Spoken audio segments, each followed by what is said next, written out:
Welcome, Stephen Hart Russell of Truth to Champagne and Conversations.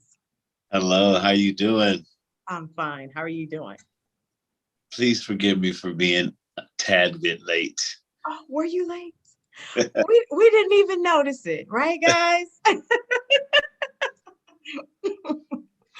Don't worry about it, guys. We are so excited. We have Stephen Russell Hart, member of Troop, the legendary group Troop. We are so excited. We know we've been waiting, and thank you guys for waiting patiently as we anticipated this conversation. So we will get into it and have a great time. Get your cocktails and let's go. So how are you, sir? I'm doing well. How are you? I'm doing well, thank you. You actually brought a storm that I'm sitting here looking at now. So hopefully we have power and all that great stuff while we're doing this. But thank you for joining us. Thank you. I'm glad to be here. Yes. I will say that I felt like our main connection outside of the fact that I love Troop, the group so much, is that you have a love for Michael Jackson. Oh, yeah. And so do I. So I almost lost all pulse when I saw that you and Alan had remade the song Lady of My Life. I just must tell you that now. Thank you. It was amazing. And yes, to love Michael Jackson is everything. So did you have an opportunity to work with him ever? Or, where did your inspiration for Michael come from? Just as a kid, when I was young, I used to wish I was in the Jackson 5 when I was a little bitty boy. I just growing up and just loving them. And around, I guess when I turned 12, I just wanted to be just like Mike when he did Beat It, when I saw him dancing and all that stuff, it just drove me nuts. So really that's when my fascination for entertaining and performing really stepped up, just imitating Michael Jackson and performing and doing that stuff. So my total infatuation probably started when I was like 11 or 12. Mm-hmm, mm-hmm. Did you have the Michael Jackson posters on the wall and the buttons and all that great stuff? Oh, yes. That's a true Michael fan. Yes. Yeah. I actually heard Billie Jean this morning and I was just like, Yep. Yes, it's so great. So in terms of you guys making or remaking the song Lady of My Life, what was that? Just kind of an homage to Michael Jackson, I'm sorry. Or what was the thought behind that? Yeah, and just wanting to be attached to something great and doing the best job we could at something legendary, Troop hadn't had a single in a while, so for me and Alan to get together and do it, I thought it was just amazing. I was excited about it. Just to be attached to something wonderful, and of course, pay respects to the guy who influenced me and Alan. Both the same. Absolutely. And that's kind of been your strategy or your business model from the beginning. I've listened to previous interviews and your attachment to greatness was just destined, it seemed. It was just you had interest in other talents that were what we know as legends, as you stated, growing up in Pasadena, California, and some of those folks. So you kind of took in an old soul, as we call it, really early, right? Yeah, very early. And some of those people that kind of influenced your entire career, who were they? Man, Chucky Booker, Alan, Gerald Levert, Babyface, O'Brien. I mean, I'm from a gumbo of wonderfully talented people.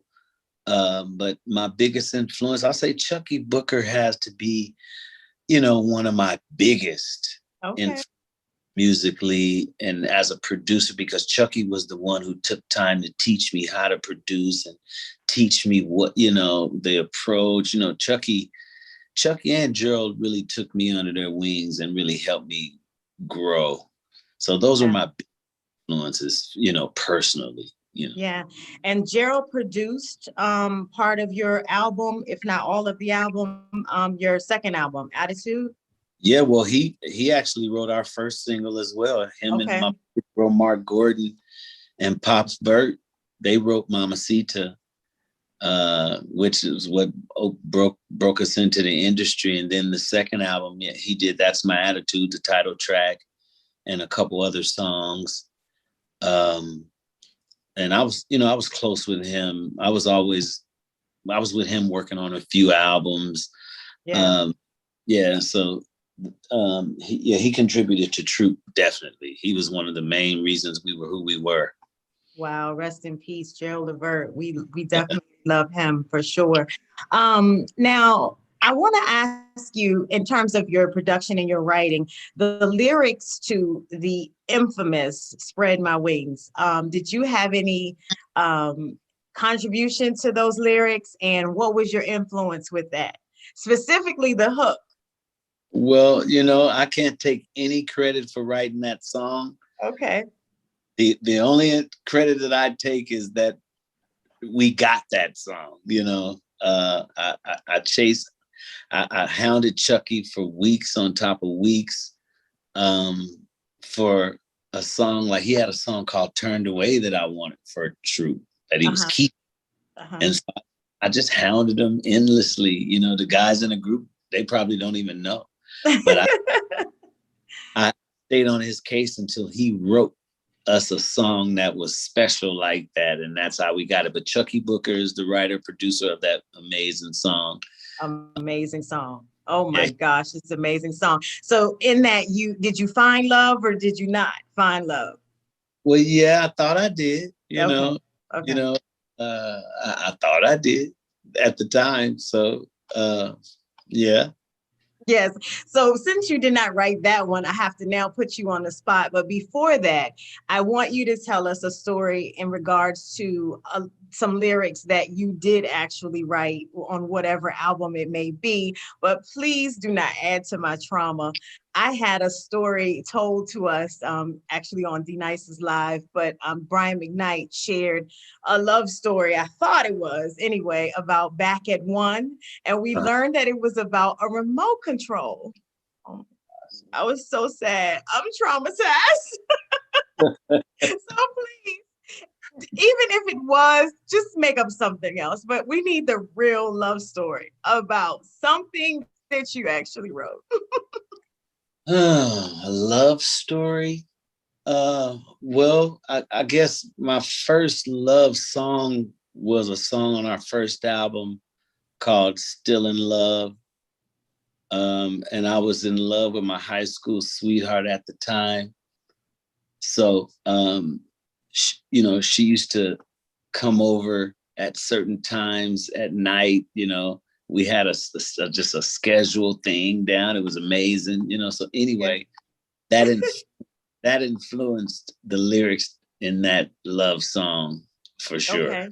Okay. And what was the title of the song? Still in Love, from our first album. Okay, from the first one. It's funny because you wonder, what is really love at that point? Like in high school, was it meeting at the locker? Was it you carrying the books? Like, what was the love part? Well, my first experience at it, again, was being friends first, to be honest. Right. So-called first love was my friend first. I didn't look at her as a girlfriend right off. She was just my friend. And then as we got older, it changed. She hugged me a certain way one day, and I was like, wait, really? This is different.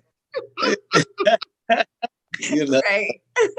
It was one of those things where we were already so cool, it was perfect, Yeah. In that regard, I think the 80s and the 90s was perfect anyway. And I think that being now in this time and we're all kind of reaching back, we're grabbing on to those feelings, those moments, that part that felt good. It wasn't complicated. It was just, easy, and it was friends, and, you just kind of flow with it.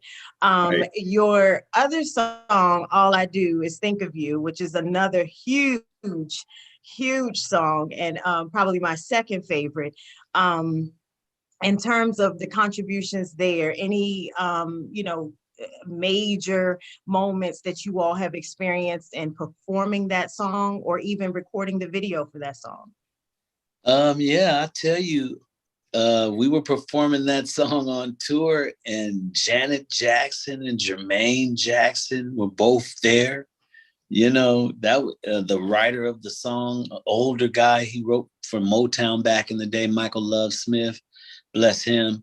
Uh, he was there. So to me, that was the biggest moment when, Jermaine Jackson was there talking about how much they loved that we did the song. And, Jackie Jackson telling me how Michael called everybody in the family, man, this group, they did our song, this group, like loved it. So that was like our biggest moment for me in performing that song, to be able to perform it at its biggest point for us in front of the family who originally did it. I thought that was awesome. Awesome. And the fact that you even adore Michael from the beginning, and then Exactly. that being a huge moment. I love that. I think that correlation just, goes well. And guys, I did not know that they actually had written that song. So at this point, that was just a great gem that we've gotten. But in regards to the album Attitude, why do you think that one was such a huge album? Well, honestly, I think it was the frequency that the group was on. We were energetically connected in a way at that time where we had total appreciation and total trust going on, all of us. We appreciated each other. We appreciated the record deal. We appreciated how hard we're about to work, how good we're about to be. We were just in appreciation, and it just feeds itself. And that's what we were in. And we were our momentum was getting stronger and stronger. And just our expectations of ourselves helped flame the fire to that album being the success it was, because we wanted to be a certain thing for people. We wanted people to feel a certain way and get a certain energy from us as performers, and I think that's what led the whole thing to being so big. That is amazing. So much said in that, and we will definitely touch on the connection as to what you said with that. I do have this passion about one of the videos that you filmed, which was on a helipad. And I've always said I wanted to have my birthday on a helipad. So again, going back to the Spread My Wings video, was that anything that you had an idea to do, or was that just something that came up, over the time that you all were planning it? Yeah, well, we were actually a collective, myself and the director and his partners. We were all just sitting around ideas about it would be great if we could add a piano on the beach, and the director thought, yeah, man, it'd be awesome to get a helicopter, man, get you guys on top of, and it all was just like just throwing out stuff. Yeah. And before you know it, man, by the time they came back, we had City Hall, downtown LA wrapped, and we did everything that we just threw out, so it was a collective. But it absolutely was an amazing video for us. Yes. That's the video that kind of set us apart and set the tone for people who was checking out Troop, seeing if they were a real thing and all that, Yes. Yeah, they're here, baby. They're here. And the suits, that's the last thing that I'll ask about that particular album. But how are we dancing in suits? We always had an issue when it came to wardrobe, to be honest. Oh, okay. Yeah, Troop, we never found our niche, or we never got a marriage together with someone who came in, in the early days, like when we first started, we had Jai Jackson, and he was the first person to get us and groom us. So thank God for him and that.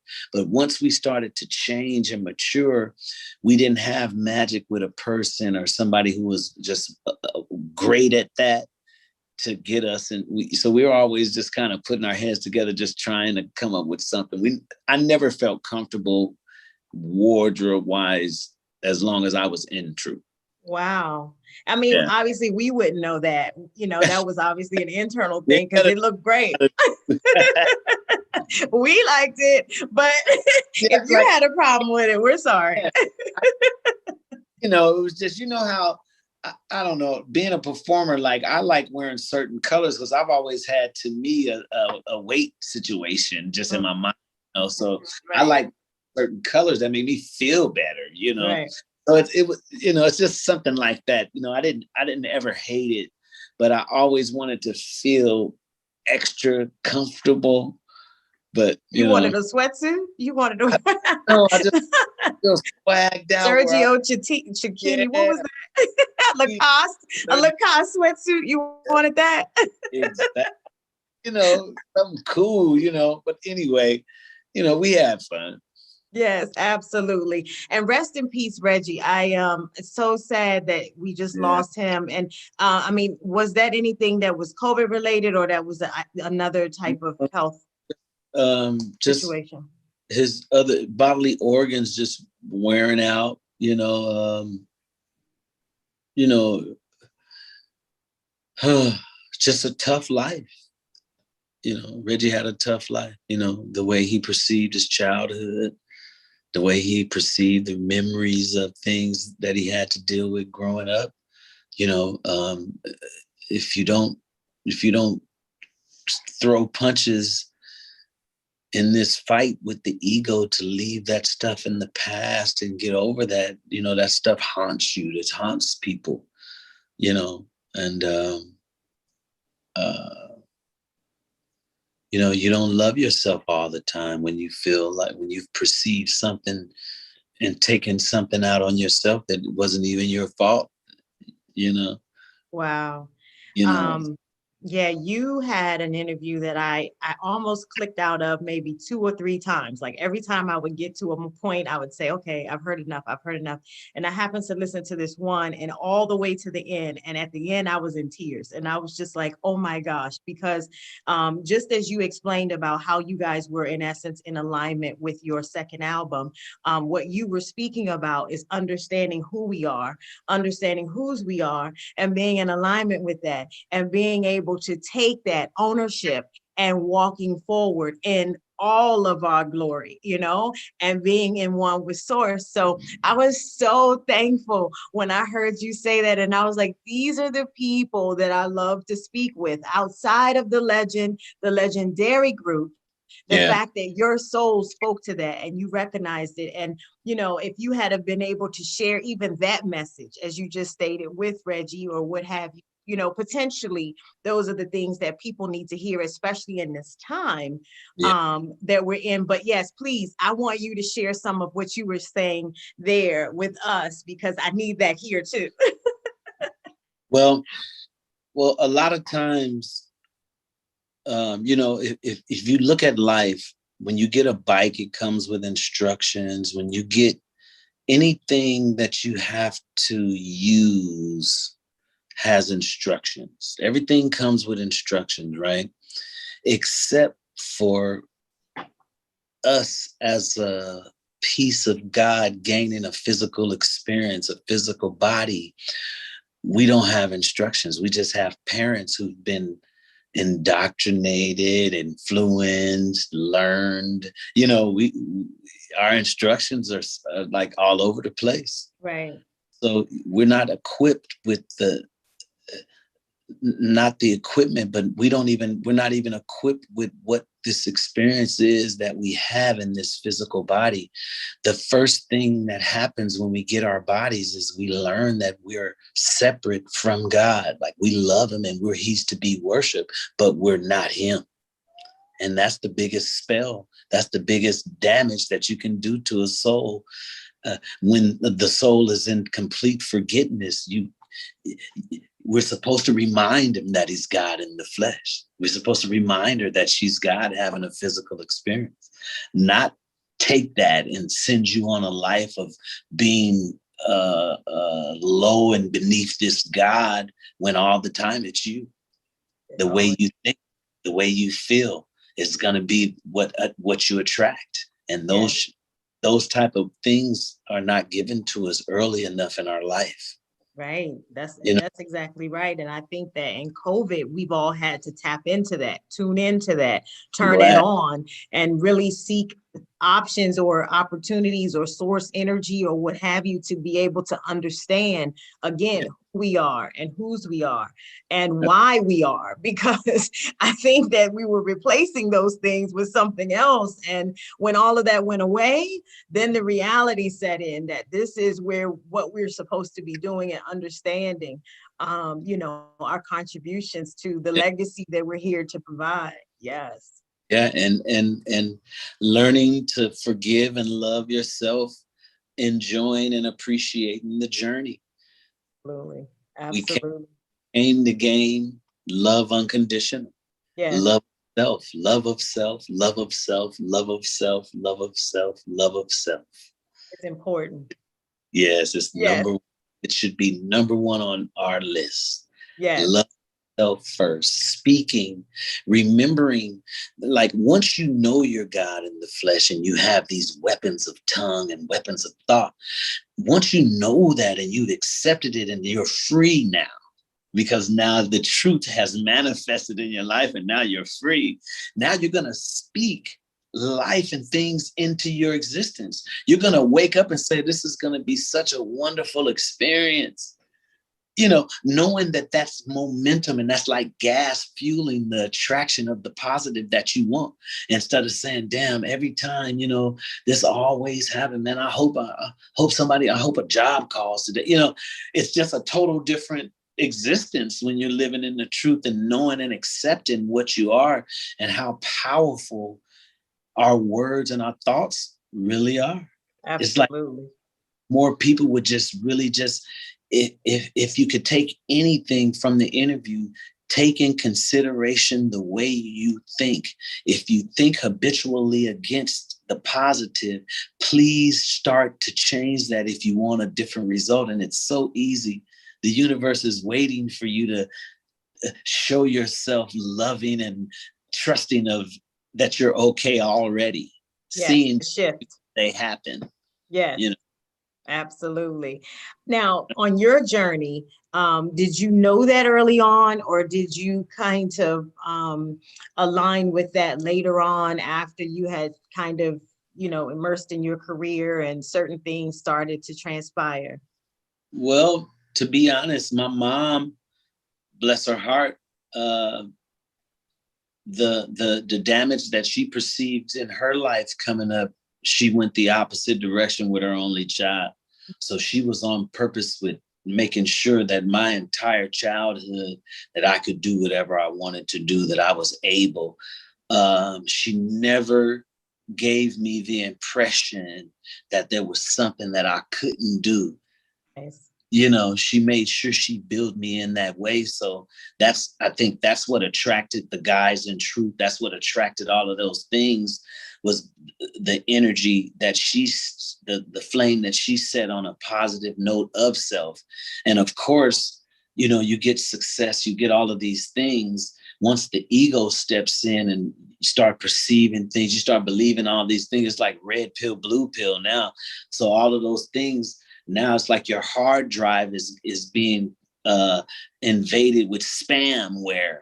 And so Right. now hard drive is not working that good because there's so much stuff that's been injected into it. Now you Right. believe this, you don't know this, you trust this, you don't, and that's where all of the imbalance comes in. And I guess that's where life starts, where, you know, you go through things that take you far, far away from who you really are, so that you can only return and learn that whole time you were that thing the whole time. Entire time. Right. There was never That's the purpose. God at any moment. Right. Absolutely. Now, you all started as childhood friends as you came together, and 5 albums, Yeah. 3 gold, and it took me forever to find the platinum album. So I'll let you tell me, just so that I don't say the wrong thing, but what album went platinum? Our second, the Attitude album, actually, Okay.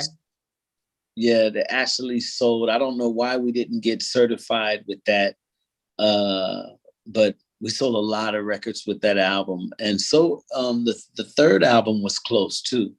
But Yes, Diva.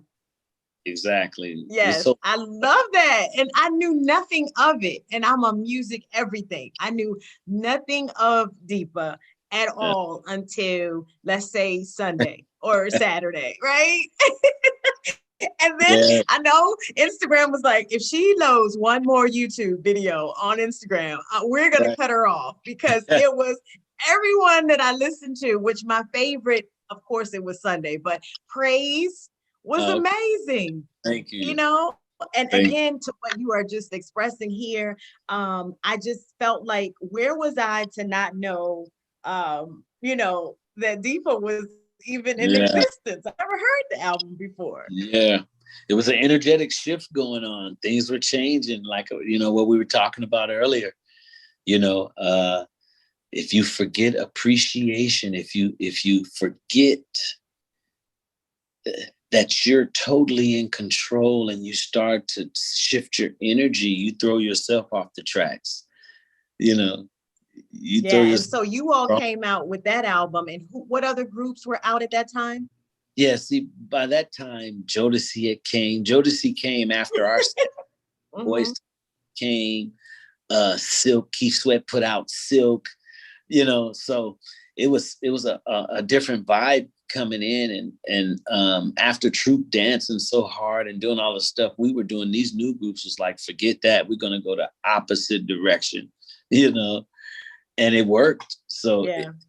what Troop, it's like a fighter in his prime. If you don't become the champion in your prime, you may never become that champion, because once things shift, it wasn't even a need for people didn't have to see all that entertainment and all that stuff we were trying to offer. By that time, we went through litigation and all that stuff, and those 2 years went by. That really hurt our career big time, and it hurt our career with the label as well. Big, Wow. Now, big. you all did have a piece recently on Unsung, and did it speak to, obviously, your contractual situations, which you just spoke of with the legalities, and why Troop kind of took a turn?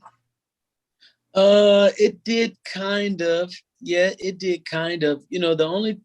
What caused Troop's turn was us trying to make decisions as we learned the business we had already created. Started it, uh-huh. So Right. like, I wish we had have been more open at that time to realize the game that you're in. Right. You're in a game when you sign with someone. It's a game. And you might not be privy to all the particulars in that game. Your part might just be to play being that singer guy for now. And then you said, when you started to learn the new moves on the chessboard, it wasn't really received well as you oh, were sharing those. Yeah. oh Yeah. And no, that makes it tough as a group. it messes up the energy, because now, you think it's a good thing that you've learned about publishing and you want to change it to make, but you're stirring the pot at the wrong time. It's like you've already taken the red pill. You might as well red it out. I read it out. Red it out. Don't Don't press on. take it. Don't take it. I might as well free fall. Um, No. and you um, forget. yeah. So when you guys went on tour with Keith Sweat, and was New Edition on the tour that you all were on as well? Oh no. We've Okay. had the privilege to perform with them, but we were with After Seven, Michelet, Oaktown 357. Who else was on there? In Vogue. It was like that. And We went what album were you all on at that moment? Attitude. Okay, still, so that one. Yeah. So you really didn't do a lot of performing with the Deepa album? No, the Diva album was the end of a very fast roller coaster ride, energetically. I put my heart and soul into it, obviously thinking that things were the opposite. The 2 years that we were in litigation, I was working on that album. So I never knew about the momentum shift. Like I'm telling you now from the outside looking in. Right. I was in the studio the whole time. So I felt in alignment what was going on, not realizing that the business shift that we had made had already shifted the energy. Wow. And when you shift the energy with a label who's funding you got all these people working together as an engine to make your record be whatever it's going to be. It has nothing to do with how amazing you are, really. So once you have all these people shift their energy to another situation, like, that's kind of sour, you guys, we're going to focus on this record, because for them, it's about money. It's not about your feelings, about your deal and how you signed something and didn't know you signed it. Right. All that is mud to the table and to your situation. So, yeah. Yeah, it's unfortunate. And now, I was trying to think of the movie when you were talking about the contract that you guys had with a production company, kind of a middleman, if you will, to your label. And I'm sure we all know what what other groups, I guess, have been. Most. Okay, I'll not have to worry about being PC then. Yeah, most first contracts, most first production agreements are not understood. When you're hungry and you want to get out of the situation that you're in, you love what you're doing, and that opportunity comes. At the moment of you being able to make that decision, you're just going to take the pill that has the answer for the sickness you have, but then once your stomach starts to hurt later on. Not the red pill again. Can we go to the blue pill? And the person that gave you the blue pill, but you want the blue pill. So you got to blue it out. You got to go ahead. Oh my gosh. This is, oh my gosh. But even you guys persevered through that, and you created little something something. Is that the next album? Yeah, in that situation, by the time we finished with the Deeper album, the production company that we were signed to in the beginning before we did Deepa, the money came a certain way through them, which was fine. Their deal signed to them. They were they got us together and artists, and they groomed us and got us the deal. So once we found out that we were signed through them, that caused a little thing. So by the time we got to Deepa, we were signed directly to Atlantic. We got what we wanted. But because, we got a big check along with that, and new management and all this stuff, it's like, it's hard to come in somebody else's house and tell them how to run their business and how to sweep their floors or wash their dishes or what day to wash their clothes on, or, it's hard to do that in somebody else's house. And that's kind of what we did, even though we thought we were doing the best for ourselves.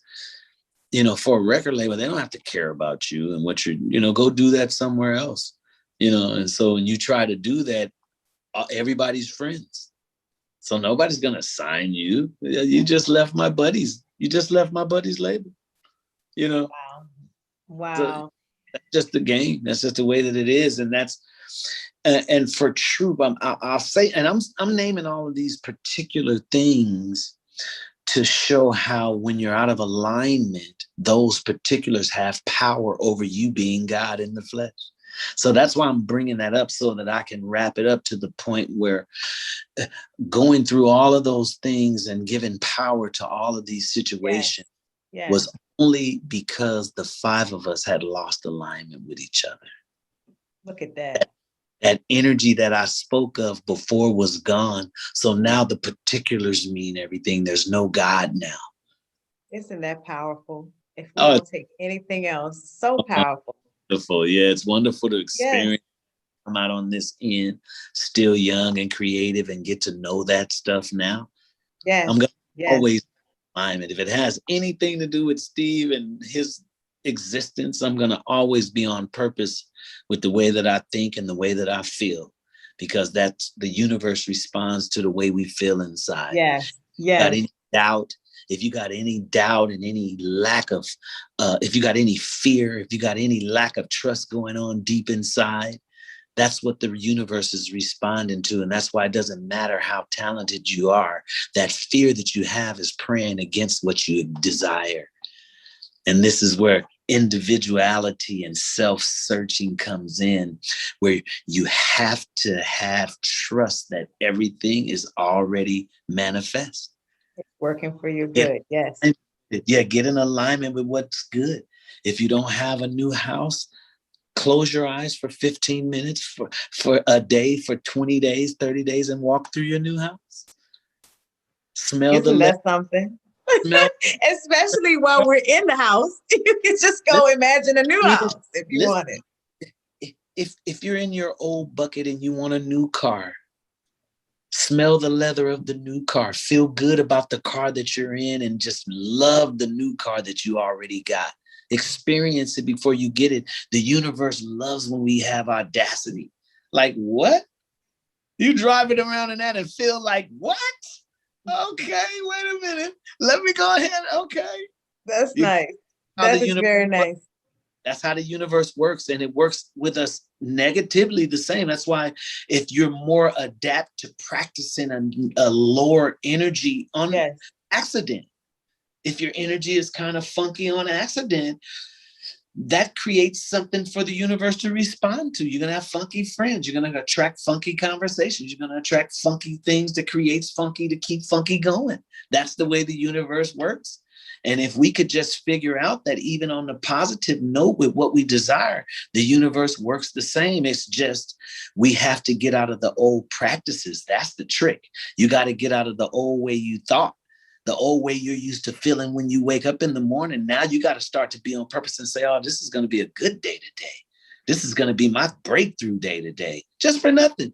We have to change that so that we can, this hard drive that's been given so much crap for 20 years, 30 years, 50 years, your hard drive can be reprogrammed with the truth of what it is. It's what I think it is. It's how I feel it is. When I found out that you judge people by feeling bad for them, I lost my mind.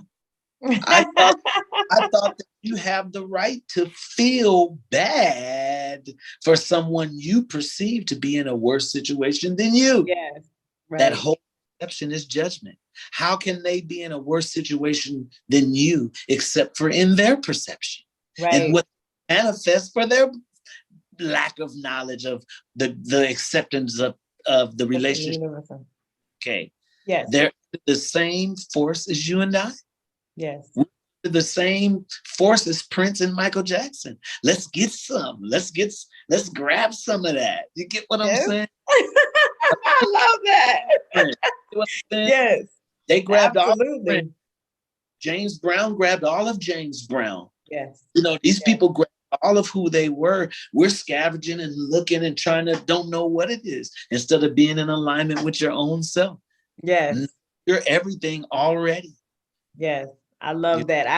I'm so happy that you shared that. And guys, I hope that you took those gems and you will now apply them, because when I heard it, I was awakened. I was just like, oh, I'm so glad I didn't turn this off. So yes, thank you. Thank you. Thank you for that. Now, you all aren't finished though. Not only did you do little something, something, you did Mayday. And Yes. I didn't know about that album. And I was just like, what is this? And Yes. Mayday was everything. I'm Yeah. like, It's still selling too. I'm like, can we spin this? What is this? And funny enough, one of the other members of Troop, you were kind of doing an interview and talking about what song you liked, and he mentioned one off of Whatever It Takes, and I love that song. I was just like, wait, why don't we hear? Well, I will say I didn't know it. Maybe you guys knew that Mayday existed, but I did not know it. So that album to me sounded a lot like Attitude. So now at this point, are you all back in alignment? Are you all back together? Uh, that was the first step towards the journey to even discover that the energy is what the basis of it all is. Mayday was our first independent project. We had to survive, so we had to create our own label. We had to create our own situation where we could release music the way we wanted to. And after a hiatus away from each other, giving each other a break from all of the work that we did for those 4 or 5 years, just every day straight for those years, we came back and created another nice project. Nice project. The Audacity, I think, was my favorite song on there. We did Jenny Jones show. We just started performing and stuff again, just trying to feel our way back to what felt right. Yeah, what felt, not knowing how easy it is to accept whether it is or not. Yeah. Get what I'm saying? That in between lack of knowledge can keep you holding on to things, can keep you in a past energy instead of moving forward in your energy, forward in your energy. It's just so, yes, so important. So you say that album is doing well, Mayday. Yeah. Yeah, that's awesome. Yeah, has some good tracks on there. Thank you. And that, like I said, that was independent, not a lot of promotion. So a lot of people don't know about that record. Okay, so it's time to bring it out again. I guess you all need to do some promotion, spin it around again, because it is a good project. It's a great body of work, and it sounds a lot like, to me, I'm not the music guru, but I know a little bit, and I think that it sounds good. Yes. We just re-released a new remastered version of Mayday. Okay. Mayday 2K17. It's pretty good. We always add a couple new songs when we re-release. We have a compilation we just released called the B-Sides. We have another compilation called the Slow Songs. Okay. Yes. Okay. So you Google Troop, go to Apple Music and download all that stuff, man. Yes, I have lived in it for days now. Did you hear our single Forever? We released a record a few years ago called Forever that we just did a video and stuff too. That's got to put you on that too. Yes. So now I want to touch on one more part of Troop, and then we're going to talk about your solo projects, because that's actually what I was just looking at. No, I don't think I've heard Forever. Okay. So I'll have to check out that one. I may have missed that in all of the research that we were doing here. We do it ourselves now. So, our fans, the people who keep up with us on a daily basis is our basis of what goes on with us, with our music, Yeah, and it's great. I mean, obviously we have a lot of time on our hands, so just listening to great music helps us to take stress away. Yeah. Like, I don't know what we're supposed to be doing, so we can go listen to music. It works well for us now. Total Respect for Others is what you guys kind of assembled as when you talk about the alignment and what you were doing. And I think that is so befitting for now in the COVID time, in the pandemic. And so I just kind of wanted to find out, how are you all as a group or even individually faring in this time of the pandemic with COVID, all of that?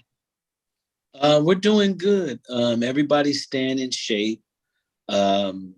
Just getting prepared to go back out on the road. We're already getting a gang of offers because a lot of places are opening back up. So we're just staying out of the way.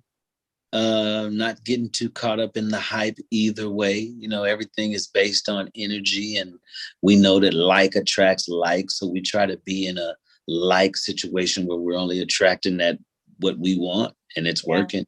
It's working. Yes. So creating your new project, I know that you mentioned that you are working on well, one, I know you're working on a new streaming atmosphere Yeah. potentially for music. So I would say congratulations to that. Thank Congratulations to all of the contributions to music, but obviously now as you're adding to that, congratulations on kind of the spinoffs and what we're working on in COVID and these Yeah. times that we're like, now what do we Right. do? Right. Now your solo projects, um, uh, they really show the singing. They really show the breakdown on who sings the music. I will say that. So your project is amazing. In Thank short form, it's amazing. Uh, the Wedding Singer is the album that you had, and I mean, just track after track after track. I was just like, okay, I won't fan out. I'll try not to fan out, guys. But the Wedding Singer is a nice project. I will thank say that. So, do you thank feel good about that, or how are you yeah, in alignment with that? Okay, that makes okay, it. Yeah, it was awesome to finally creatively get in a space where I could just do me without worrying if somebody else was gonna like it. I had to yeah, get used to that. right. So by the time I got to the Wedding Singer, I was very comfortable in wanting to just be Steve, and whoever likes it, whoever, just free, creating freely. Yeah. So thank you. I'm glad you like it though. That makes me feel Yeah, it's dope. It's really dope. And I mean, and what I am actually is saying, I guess, is that we understood you guys to be a group. And of course, as a group, you respect it as a unit. So even yeah, everyone's contributions, they all blend together to make one. And you really don't break it down. So you don't always know unless you're really into music to hear who's the musician, who's the creator, who's the right, designer, who's the choreographer, right. whatever it is, you don't really know. And so when you separate and you do independent projects, then you're able to kind of identify, oh, now I understood who the lead Uh, singers were. Now we understand who, this and that was. So yeah, definitely yeah. with that part, it came out and it's a nice, all of the songs on The Wedding Singer are nice. So I do Thank you. I thank appreciate you for that. that. Yes, Thank thank you you. so Y'all much. go buy that. Go get the Wedding Singer. Yes, and what was your favorite song on that project? I think Shelter. I like Shelter a lot. And I really I really like the intros, the intro and the outro that I did with my buddy Kenneth Crouch. I just the whole makeup of that I just thought was really nice. But I think Shelter has to be my favorite song. Yeah, that was one of mine. I did like, I know this is good, but I did like Homeless. I did like that song. Yep, Homeless. That's okay. Yeah, that's right. I forgot It about doesn't Homeless. sound good, but it's a good song. And That's actually, I think that's the first one I listened to, and then it made me take it back. And I was listening to, your other songs there. The other one, I think that Bring It Back, was that one of yes. them? Yeah. Yeah, Yeah. that's a good one I too. like Bring It Back. That's one of my songs too. Yeah, and now with that song, did you have a collab going on with that one, or was it just you? No, Candy Burris wrote the hook on Bring It Back. Yep. We did a session with her when I was riding Okay. with the Underdogs. She came up and wrote a bunch of songs with us. And then me and her hooked up in that midst of that and wrote a couple songs to ourselves. Like she just dropped a couple. She's so talented. She dropped a hook on this for me and wrote and so I end up using that. How dope is that, guys? So Candy Burst, as we know, is from the legendary Escape, and Yes, Escape will yes. actually be with us on Saturday for Versus. So That's that dope. was great. That's I dope. didn't know that either, so don't think that I planned that. I did not. No, that's dope. That's dope. Yes. So congratulations on that. And thank you, Candy, because that was a nice song. But yeah, I could hear that there was something different going on. And obviously you were moving about your your musical journey, if you Right, will. right. Finding my way, you know. Yes. So your daughter, she's actually musically inclined as well. Yes. Actually, my daughter and my son. I have a son, my junior, Stevie Harts, goes by Put Your Heart in It. He's an artist, and my daughter, my lovely daughter, her name is Sia Amun. She's had several projects. Her latest projects is Bedroom Sessions. Her single is Knocking the Boots. It's out Okay. right now. You guys can get that. Okay. It's pretty nice. She's developed herself into a very popular, consistent artist, and I finally get a chance to work with her on her next album. I'm going to executive produce it, and we're going to see if we can do some new stuff. So I'm pretty excited about that. But yeah, my daughter, she's awesome. Yes, very nice. Very nice that the family has now kind of looped in and taken Yeah. it to it. So at least it keeps you all having the good conversations all the time. What's new? What's new? Yeah, Right. that's great. And the young people will obviously add the motivation because if nothing Yeah, more, keep fresh. You know what I mean? that's right. That's Definitely right. fresh. Absolutely. So what's new for you outside of the projects that you've worked on? Do you have anything else that you have coming? Yeah, I have my first film called Day Ones, starring my son Stevie Harts and my godson Cameron Walker. Nice. I have I just went for a blank. Day Ones. I'm working on my new project called 60s Baby. I'm doing a retro album from the 50s and 60s. Okay. Album of throwbacks, but they're all original. I think I might have 2 remakes on the album. And just more music. I'm getting ready to write a lot of new music. I'm getting ready to see how much new publishing I can generate. Okay. And Staying motivated. That's awesome. and Yes, motivated, staying motivated, and staying in a place of feeling good on purpose just because I have a choice, absolutely. The Yeah. choice. Yes. Anything new with True? Yes. We're getting ready to record a new single. Uh, Yay. I just moved from California to Texas, so I'm the only one holding it up. So they're just waiting on me to get settled so we can start recording and writing for our new project, because we got a big tour after the summer. We're going to try to tour and make up for sitting around for a year and a half. Yes, Yeah. that's it. I think everybody is on the makeup plan. Yes. Yeah. Absolutely.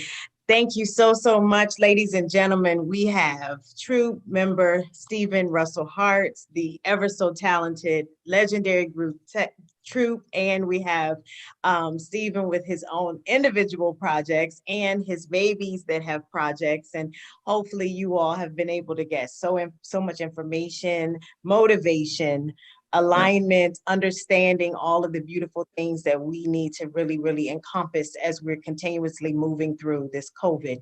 And prayerfully, we'll be out of this real soon and out to do the things that we all want to do. But thank you for dropping by, Champagne and Conversations, and sharing these gems with us. And we look forward to the new music. Thank you. You got to have me again sometime. Absolutely. Anytime. We thank you for it. And we'll wait for you patiently until you decide. No, I would be late. No problem at all. Ladies and gentlemen, we thank Steve